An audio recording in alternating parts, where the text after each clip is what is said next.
जय भीम साथियों।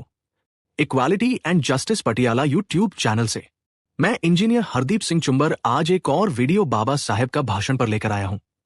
धर्म परिवर्तन और अस्पृश्य समाज की एकता। डॉक्टर बाबा साहेब अंबेडकर ने येवला के अस्पृश्य वर्गीय परिषद में धर्म परिवर्तन की घोषणा की। उसके बाद हिंदुस्तान में बड़ी हलचल मची।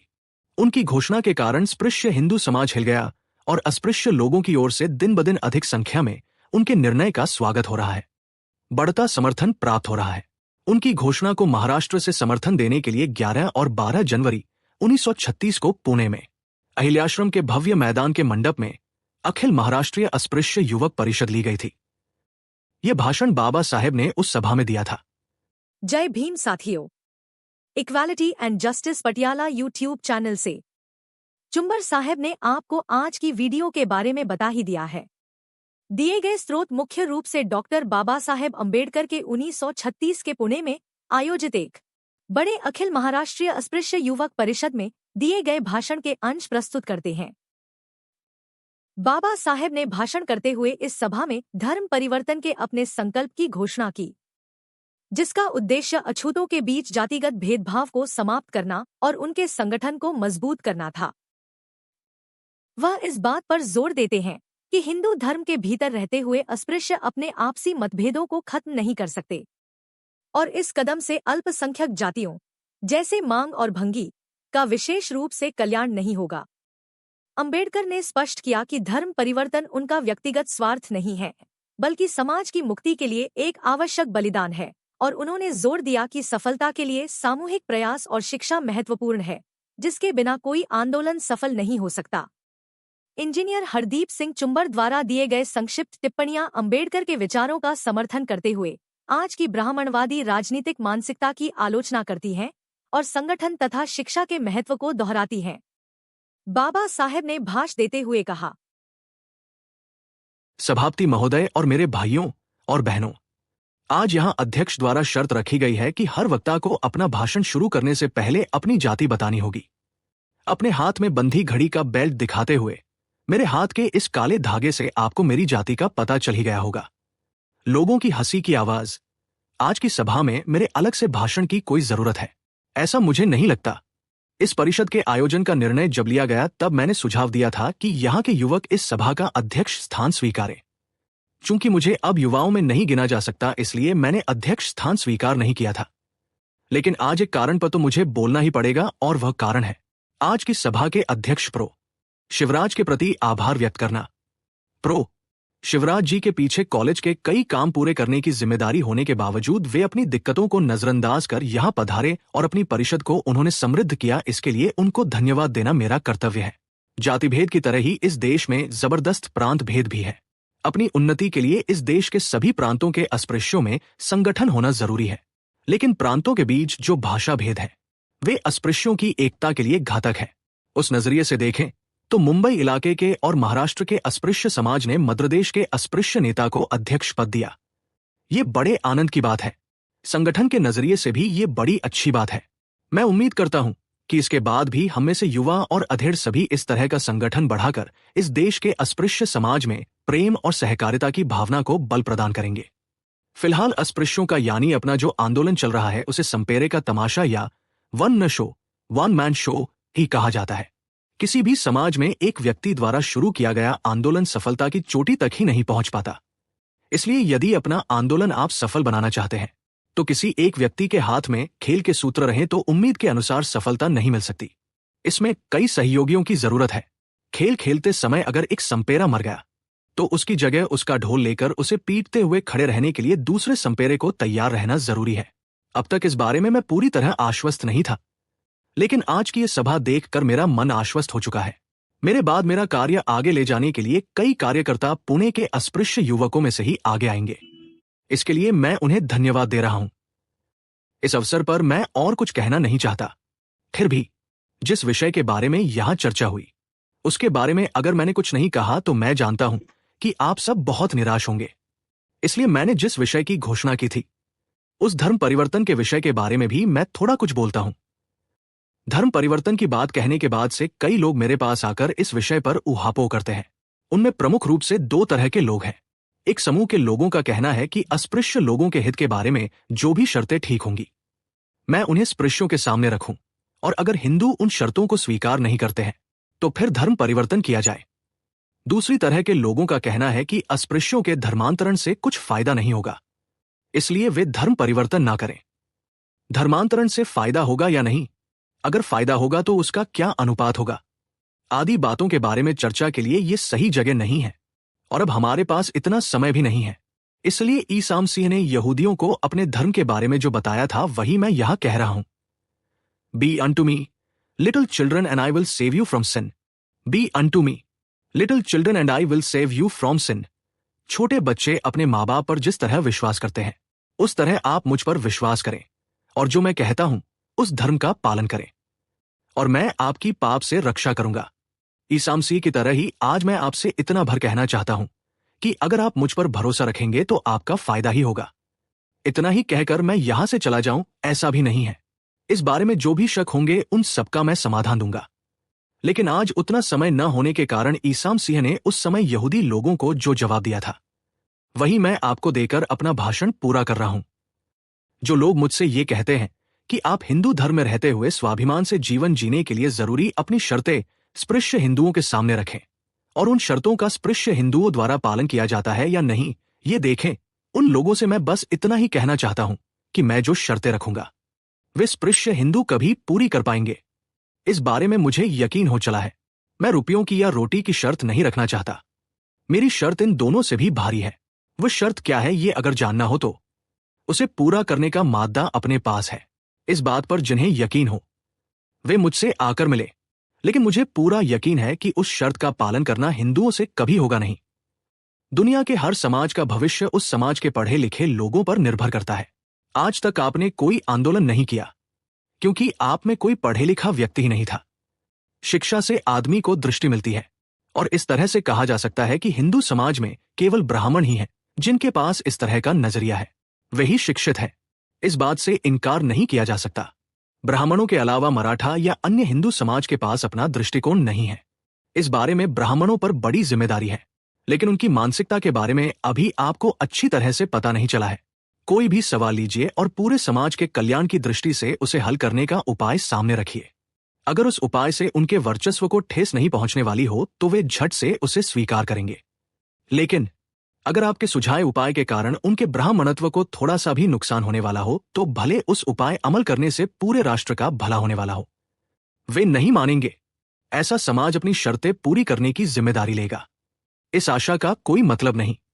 बिना कुछ दिए कभी कुछ मिलता नहीं। इस हिसाब से स्पृश्य या ब्राह्मण समाज से कुछ पाने से पूर्व उन्हें कुछ देना भी पड़ेगा। लेकिन क्या आपने सोचा है कि हमें उन्हें क्या देना पड़ेगा? ये बात आपकी समझ में आए इसलिए निवापसुत्त में भगवान बुद्ध ने जो कहानी बताई है वो मैं आपको बताता हूं। श्रावस्ती में अनाथपिंड के आश्रम में रहते हुए भिक्षुओं को उद्देश्य कर बुद्ध ने कहा कि भिक्षु, राजा अपने आरक्षित जंगल में हिरण, जंगली भैंसा, खरगोश आदि पालता है। उनका हर तरह से ख्याल रखता है, पालन पोषण करता है, ममता देता है। लेकिन यह सब वह किस लिए करता है? उन प्राणियों को मार डालने के लिए, शिकार का अपना शौक पूरा करने के लिए। राजा उन दीन दुखी जीवों का पालन पोषण करता है। उसी तरह आज अगर स्पृश्य हिंदू या ब्राह्मण आपको ज्यादा रियायतें देकर अपने धर्म में ही रखना चाहते हैं, यह आपके कल्याण के लिए नहीं बल्कि आप हमेशा के लिए उनके गुलाम बनकर रहें, इसके लिए है। महात्मा गांधी ने 9 लाख रुपयों का फंड इकट्ठा किया। वो आपके हित के लिए नहीं वरन इसलिए है कि आप कांग्रेस छोड़कर न जाएं। कांग्रेस की करी हुई मदद का वजन हमेशा आपके ऊपर रहे, इसलिए उनके फेंके हुए दया के टुकड़े चबाकर हम हमेशा के लिए उनके दरवाजे पर उसके गुलाम बनकर पड़े रहें, इसके लिए है। उन सभी लोगों से मेरा यही कहना है कि अब स्पृश्य हिंदू मेरे सामने अगर भगवान को भी लाकर खड़ा कर दे तो तब भी मैं हिंदू धर्म छोड़कर जाने वाला हूं। अब इसके बाद स्पृश्य हिंदू अस्पृश्यों के लिए यदि कुछ करते हैं तब भी मैं जाऊंगा और नहीं करते हैं तब भी मैं जाऊंगा। धर्म परिवर्तन किसी इक्के दुक्के व्यक्ति के द्वारा नहीं बल्कि पूरे अस्पृश्य समाज के द्वारा इकट्ठा किया जाना है। धर्मांतरण करने से हमारे लिए स्वर्ग के द्वार खुलेंगे या हम पर अमृत की धारा बरसेगी, ऐसा मेरा बिल्कुल भी कहना नहीं है। हमारे सिख, ईसाई या मुसलमान होने पर भी अपना भविष्य बनाने के लिए हमें लड़ना तो पड़ेगा ही। हम सब ये बात जानते हैं। जाहिर है कि मुसलमान होने से हम सब नवाब नहीं बनेंगे, सिख बनने पर सरदार नहीं होंगे और ईसाई बनने पर पोप नहीं होंगे। कहीं भी क्यों न जाए हमें लड़ाई तो करनी ही पड़ेगी। इसलिए लड़ाई लड़ने के लिए हमें अपनी संघ शक्ति को बढ़ाना होगा। निजी फायदे के लिए हमें चोरी चोरी धर्म परिवर्तन नहीं करना है। जहां जाएंगे वहां सिर पर कफन बांधकर लड़कर अपने लिए जगह बनानी होगी। इसी निश्चय के साथ हमें धर्मांतरण करना है। कल हम लोग जब मुसलमान या ईसाई बनेंगे तब वे लोग हमें महार ईसाई कहकर अलग चर्च में जाने के लिए कहेंगे, तो हम चर्च में आग लगा देंगे। मैं कोई सीधा सादा इंसान नहीं हूं। जहां भी जाऊंगा कांटे की तरह चुपता रहूंगा। इसीलिए मैं आपसे बार बार कहता हूं कि धर्मांतरण करने का निश्चय पक्का हो तो अकेले जाकर कहीं फंस ना जाना। आज ही कोई ईसाई या मुसलमान न बनिए। अपनी इस घोषणा से कई लोगों की आश बंधी है, ये मैं अच्छी तरह जानता हूं। मैं अपने महार भाइयों से बस इतना ही कहना चाहता हूं कि भाइयों, अस्पृश्यों के बीच का जातिभेद कम से कम इसके बाद तो मत ही कीजिए। महारों से ब्राह्मण समाज का आधिपत्य सहा नहीं जाता। उसी तरह अस्पृश्यों के बीच मांग, भंगी आदि जो अल्पसंख्यक है, उन्हें भी महारों की वर्चस्वता नहीं चाहिए। उनकी ये मांग बिल्कुल जायज है। खुद मुझे महार जाति के बारे में कोई खास लगाव या अभिमान नहीं लगता। मैं केवल इस जाति में पैदा हुआ और मेरी शिक्षा और ज्ञान का अपने समाज के लोगों को फायदा देने के उद्देश्य से मैंने अपने कार्य की प्रथम शुरुआत इस जाति में की। महाराष्ट्र में अस्पृश्यों में महारों की संख्या अधिक है, इसलिए वे ये बात जाने कि अल्पसंख्यकों की हमेशा जिस तरह बुरी हालत होती है, उसी तरह अस्पृश्यों के बीच मांग और भंगी बांधवों की हो रही है। इस बात पर गौर करते हुए अस्पृश्यों के बीच का ऊंच नीच का भाव एकदम नष्ट करें। मांग और भंगी समाज को मैं आश्वासन देता हूं कि जब महार आपके साथ बराबरी का बर्ताव नहीं करेंगे तब मैं आपके साथ हूं। आपकी ओर से मैं आपकी लड़ाई महारों के साथ लड़ूंगा। धर्म परिवर्तन के पीछे जो कई कारण हैं, उनमें प्रमुख है हिंदू धर्म में व्याप्त जाति भेद। स्पृश्य हिंदू हमेशा हमें नीचे दिखाते हुए कहते हैं कि पहले अस्पृश्यों के बीच जो भेदभाव है उन्हें नष्ट कीजिए और उसके बाद हमें जातिभेद नष्ट करने की सलाह दीजिए। मैं उनसे सिर्फ इतना ही कहना चाहता हूं कि जब तक हम आपके धर्म में हैं तब तक आपसी जातिभेद हम नष्ट नहीं कर सकते। हिंदू धर्म और जाति भेद की फौलादी चौखट में रहते हुए ये सुधार हम कर नहीं पाएंगे। इसीलिए मुझे लगता है कि धर्म परिवर्तन के बाद जाति व्यवस्था में व्याप्त भेदभाव नष्ट करना हमारे लिए आसान होगा। ऐसा मुझे लगता है। अब अगर मैं किसी महार से कहूंगा कि वह मांग की बेटी के साथ अपने बेटे का रिश्ता करे, तो वह तुरंत मुझसे कहेगा कि स्पृश्यों में कहां ऐसा होता है। लेकिन जब हम सभी एक साथ इन बंधनों से बाहर निकलेंगे तो वो ऐसा नहीं कह पाएगा।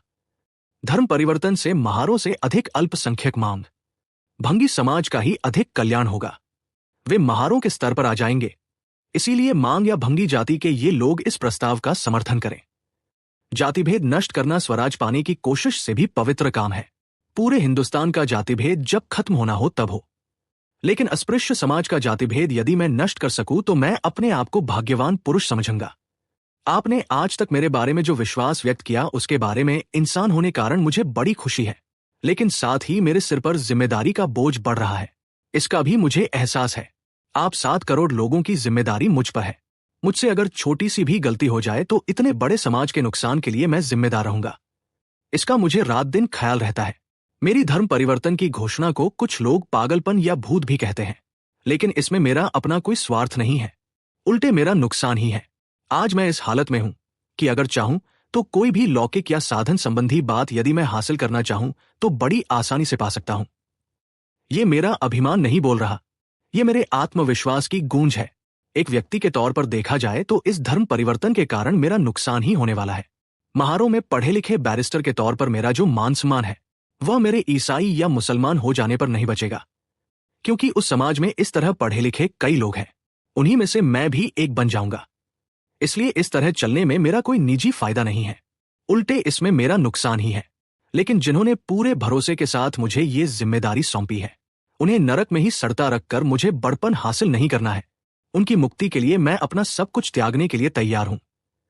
अपने आंदोलन का कोई आधार है, इसमें कोई दो राय नहीं, वरना एक दूसरे की विरोधी 2 पार्टियों से 1 करोड़ रुपया देंगे का प्रस्ताव नहीं आता। अपने आंदोलन की बुनियाद में निश्चित तौर पर अधिष्ठान है। आज समय बड़ा कठिन है। अंग्रेजी में जिसे नाउ और नेवर, नाउ और नेवर कहते हैं, वैसी स्थिति आन पड़ी है। इसीलिए कहता हूं, सावधान रहें, जागरूक रहें। काम तभी संपन्न होते हैं जब हम समय और स्थिति का उचित सामंजस्य कर पाए। इसीलिए अपना निर्णय इस क्षण ले लीजिए।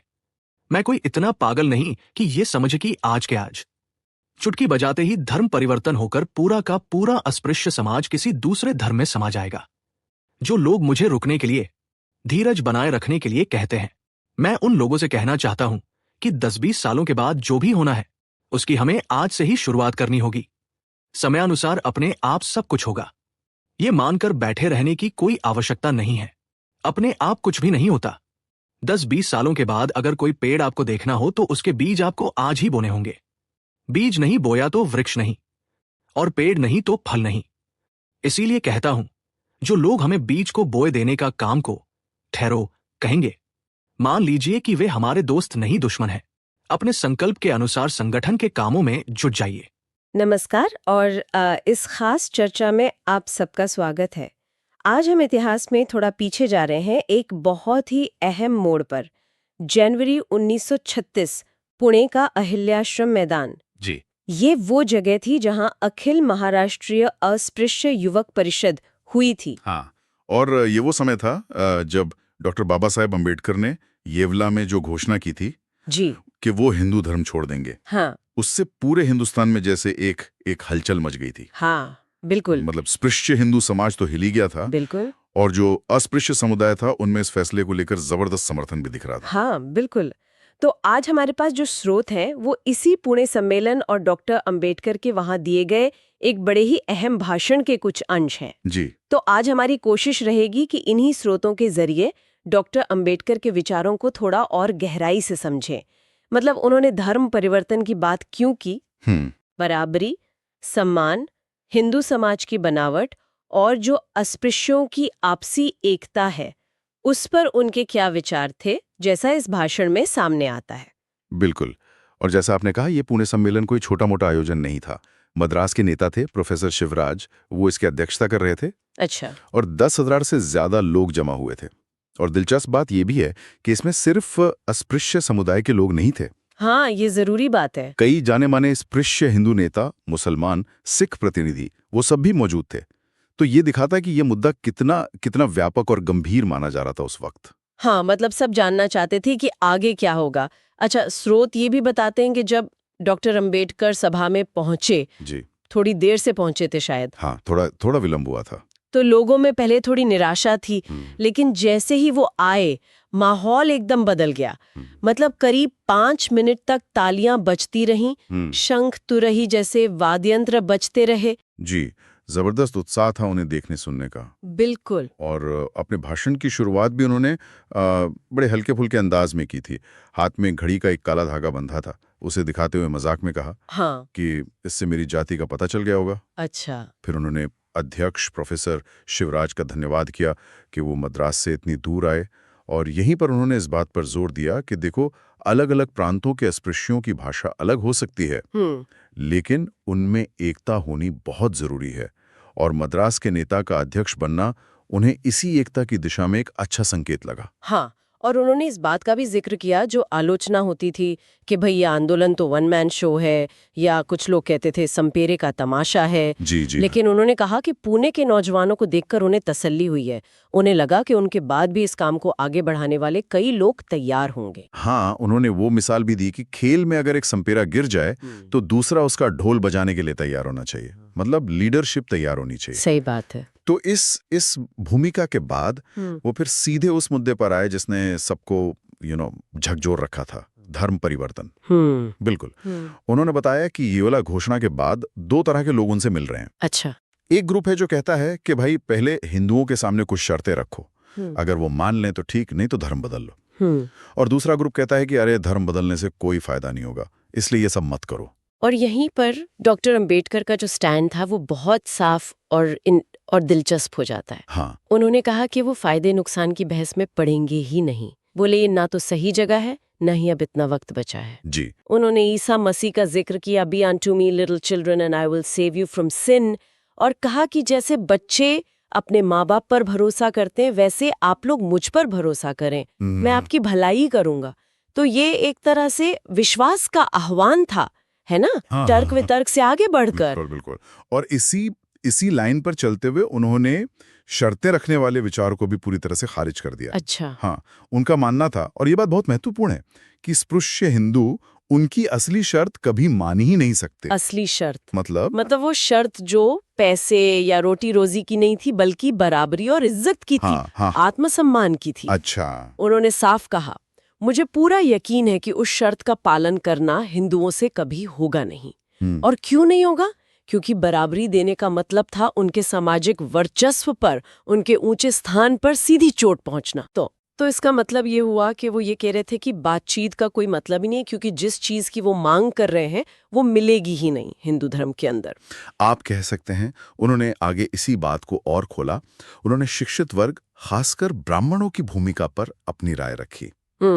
उन्होंने माना कि भाई शिक्षा जो है वो इंसान को एक दृष्टि देती है, समझ देती है, और हिंदू समाज में ब्राह्मण सबसे ज्यादा शिक्षित हैं।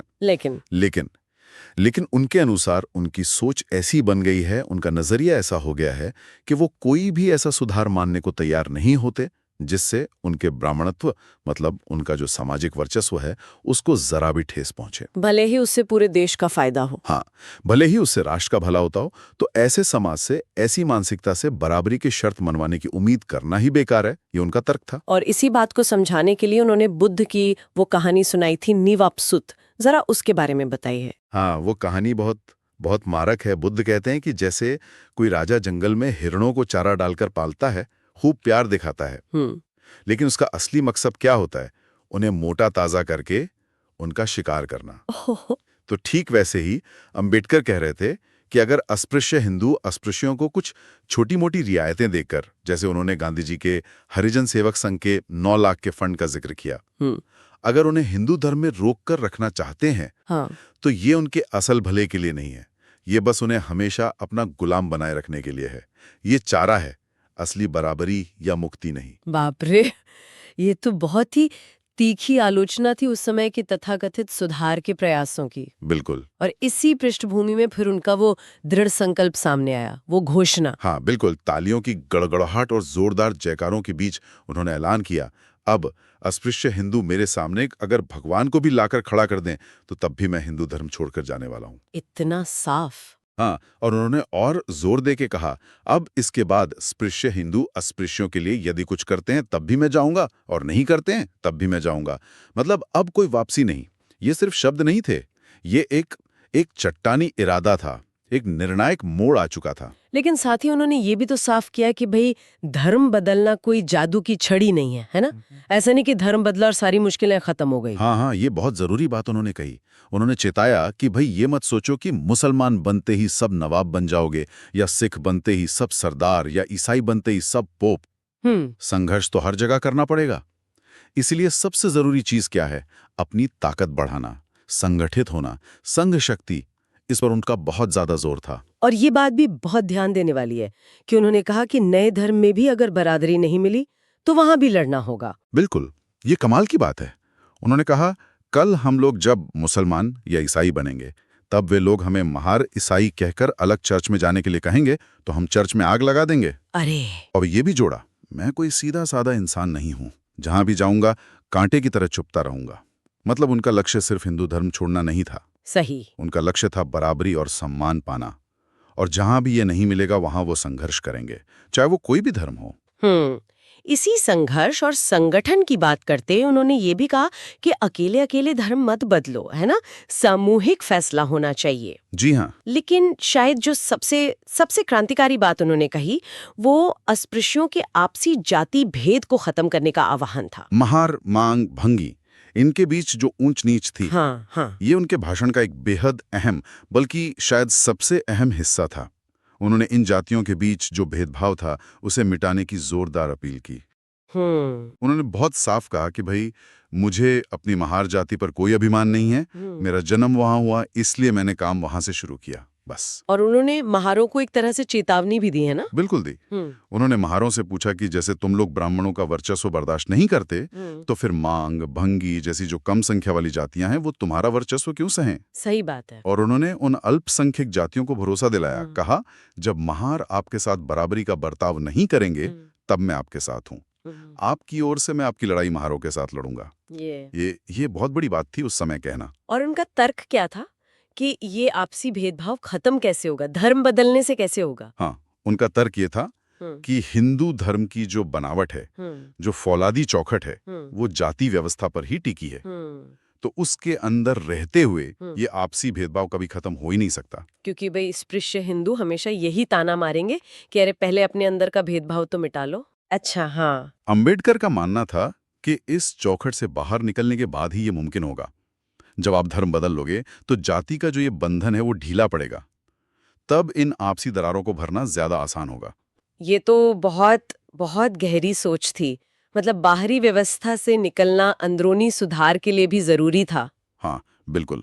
और उन्होंने ये भी कहा कि इससे महारों से ज्यादा फायदा मांग और भंगी जैसी दूसरी जातियों का होगा। वो बराबरी के स्तर पर आ जाएंगे। और इस अंदरूनी जाति भेद को मिटाने को वो स्वराज पाने से भी ज्यादा पवित्र काम मानते थे। उन्होंने कहा, पूरे हिंदुस्तान का जाति भेद जब खत्म होना हो तब हो, लेकिन अस्पृश्य समाज का जाति भेद यदि मैं नष्ट कर सकूं तो मैं अपने आप को भाग्यवान पुरुष समझूंगा। वाह! और इस बड़े लक्ष्य के लिए वो व्यक्तिगत नुकसान उठाने को भी तैयार थे, इसका भी उन्होंने जिक्र किया। हाँ, बिल्कुल। उन्होंने बहुत ईमानदारी से खुलकर ये बात मानी कि भाई देखो, धर्म बदलने में मेरा अपना कोई निजी फायदा नहीं है, बल्कि शायद नुकसान ही है। नुकसान कैसे? उन्होंने कहा कि देखो, आज मैं एक पढ़ा लिखा महार बैरिस्टर हूं तो समाज में मेरा एक खास रुतबा है जी। लेकिन अगर मैं ईसाई या मुसलमान बन जाऊंगा तो उन समाजों में तो पहले से बहुत से पढ़े लिखे लोग हैं, मैं उन्हीं में से एक हो जाऊंगा, वो खास पहचान शायद ना रहे। समझ गया। लेकिन फिर भी वो ये करने को तैयार थे। हाँ, पूरी तरह तैयार थे।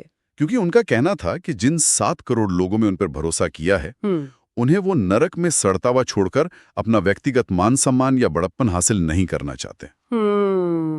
उनकी मुक्ति के लिए, उन 7 करोड़ लोगों की भलाई के लिए वो अपना सब कुछ छोड़ने को तैयार थे। ये उनके नेतृत्व और त्याग की एक मिसाल है। सही बात है। और अंत में उन्होंने क्या कहा, मतलब आगे का रास्ता क्या सुझाया? अंत में उन्होंने कहा कि देखो, हमारे आंदोलन में दम है, तभी तो विरोधी पार्टियां हमें रोकने के लिए करोड़ों रुपयों के ऑफर दे रही हैं। अच्छा। हाँ, उन्होंने स्थिति को बताया नाउ और नेवर, अभी नहीं तो कभी नहीं। उन्होंने लोगों से अपील की कि भाई फौरन संगठित हो जाओ और काम में जुट जाओ। भविष्य में अगर फल चाहिए तो बीज आज ही बोना पड़ेगा, इंतजार मत करो। जो लोग रुकने या इंतजार करने को कह रहे हैं वो दोस्त नहीं है, दुश्मन है। अपने संकल्प पर डटे रहो और फौरन काम शुरू करो, ये उनका आह्वान था। तो ये था डॉक्टर अंबेडकर का वो ऐतिहासिक भाषण, हाँ। जिसने वाकई दलित आंदोलन की दिशा ही बदल दी। हाँ। अच्छा, अब हमारे पास जो स्रोत हैं उसमें इंजीनियर हरदीप सिंह चुंबड़ की एक टिप्पणी भी है जो इस भाषण पर आज के नजरिए से कुछ कहती है। हाँ, है। चुंबड़ साहब जो हैं वो बाबा साहब के भाषण के जो मुख्य बिंदु हैं उन्हें दोहराते हैं, जैसे संगठन की जरूरत, पढ़े लिखे लोगों की जिम्मेदारी, बाबा साहब का त्याग, हिंदू धर्म के अंदर आपसी जाति भेद खत्म करने की नामुमकिनियत और तुरंत एक्शन लेने की जरूरत। इन सब बातों को वो हाईलाइट करते हैं। और इसके आगे स्रोत के अनुसार चुंबड़ आज की राजनीति पर भी कुछ टिप्पणी करते हैं, जिसे वो ब्राह्मणवादी मानसिकता वाली बताते हुए उसकी आलोचना करते हैं। जी। उनका कहना है कि ये मानसिकता असमानता और भेदभाव को बढ़ावा देती है, और वो कुछ चुनावी वादों के पूरे ना होने का जिक्र भी करते हैं, जैसे काला धन वापसी या पंजाब से जुड़े कुछ वादे और मामले। यहाँ ये साफ करना जरूरी है कि हम सिर्फ स्रोत में जो जानकारी और विचार दिए गए हैं उन्हें आप तक पहुंचा रहे हैं। इनका समर्थन करना या विरोध करना हमारा मकसद नहीं है। बिल्कुल। स्रोत में चुंबड़ की टिप्पणी आगे ये कहती है कि इस तरह की राजनीति ने अमीर और गरीब के बीच की खाई को और बढ़ाया है। देश की आधी संपत्ति पर सिर्फ 10% खास वर्ग का कब्जा है, जबकि बाकी 90% लोग बस गुजारा कर रहे हैं। और स्रोत के मुताबिक उनका यह भी मानना है कि इसी सोच के कारण भारत तरक्की की दौड़ में चीन जैसे देशों से पीछे रह गया है।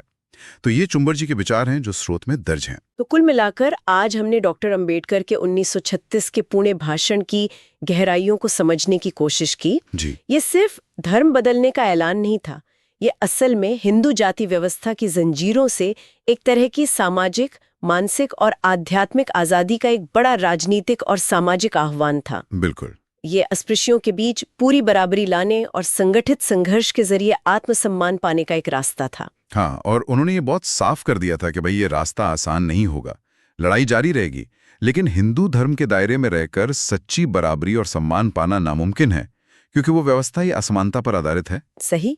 और सबसे बड़ी बात जो मुझे लगती है वो ये कि बाहरी भेदभाव के खिलाफ लड़ने के साथ साथ अंदरूनी ऊंच नीच को खत्म करने पर उनका जोर बराबरी का था। हाँ, ये बहुत अहम है। और जैसा हमने देखा स्रोत में जो आज की टिप्पणी शामिल है वो दिखाती है कि ये मुद्दे और ये विचार आज भी कितने प्रासंगिक हैं। चाहे हम उस टिप्पणी के विश्लेषण से सहमत हो या असहमत, मगर प्रासंगिकता तो है। और यहीं पर एक सवाल सोचने के लिए रह जाता है जो डॉक्टर अंबेडकर के मूल तर्क से ही जुड़ा हुआ है। उनका मानना था कि असली बदलाव के लिए उस व्यवस्था से बाहर निकलना पड़ता है जो असमानता को बनाए रखती है। तो आज जब हम समाज की गहरी समस्याओं से जूझ रहे हैं, चाहे वो जाति की हो, आर्थिक हो या किसी और तरह की असमानता हो, जी, तो ये विचार कितना मायने रखता है? क्या व्यवस्था के अंदर रहकर सुधार करना काफी है, या कभी-कभी बुनियादी बदलाव के लिए उस व्यवस्था से बाहर निकलने या उसे जड़ से चुनौती देने की जरूरत पड़ती है? ये वाकई सोचने वाला सवाल है। बिल्कुल। इसी सवाल के साथ आज की ये चर्चा यहीं समाप्त करते हैं। धन्यवाद साथियों, आपने वीडियो पूरा सुना। उम्मीद है आपकी जानकारी बढ़ी होगी। इसके आगे के और वीडियो में बात करेंगे। आप equality and justice Patiala YouTube channel के साथ जुड़े रहें। अगर आपको पसंद आए तो कृपया इसे लाइक, शेयर और कमेंट करें। हम रोजाना नॉलेज ऑफ कॉन्स्टिट्यूशन, संविधान का ज्ञान और बाबा साहेब के भाषणों पर वीडियो बनाकर चर्चा करते हैं। अगर चाहते हैं कि आपके भाई, बहन और मित्रों को भी संविधान का ज्ञान और बाबा साहेब के भाषणों का ज्ञान हो, तो कृपया इस वीडियो को उनके साथ साझा जरूर करें। आपके पास वीडियो पहुंचती रहे तो आप चैनल को सब्सक्राइब जरूर करें। अब हमें अनुमति दें। जय भीम, जय भारत, जय संविधान। Please take care your own self.